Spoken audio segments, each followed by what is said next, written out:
Bonjour à tous, aujourd'hui nous allons parler de l'art de la Renaissance. Pour cela, nous allons analyser le dernier repas de Cranach l'Ancien, réalisé entre 1530 et 1540. C'est une œuvre fascinante qui nous plonge dans une scène biblique empreinte de symbolisme et de détails saisissants. En analysant cette peinture, nous pouvons observer plusieurs éléments qui la distinguent de l'art du Moyen Âge.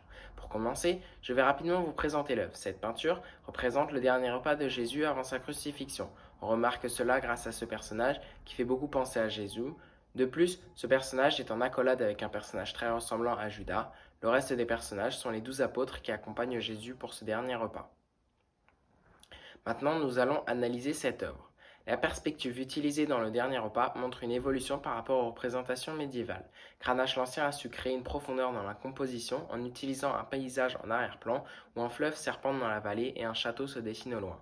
Cela donne du réalisme à la scène. Un autre aspect notable est la technique de peinture à l'huile utilisée par Cranach l'Ancien. Cette technique permet d'obtenir des détails précis et une luminosité dans les couleurs. Cela se manifeste notamment dans les vêtements des personnages, les reflets sur les objets et la texture des aliments représentés. L'emploi de la peinture à l'huile confère une certaine richesse et une finesse aux détails de l'œuvre.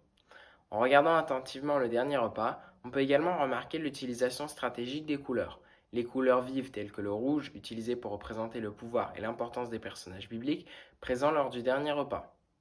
Cependant, Cranach l'Ancien utilise également des couleurs plus ternes dans d'autres parties de la peinture, ce qui crée un contraste subtil. Cela peut être interprété comme une représentation de l'humilité et de la modestie des personnages face à la grandeur du moment. Ces teintes plus sobres ajoutent une certaine profondeur émotionnelle à l'œuvre.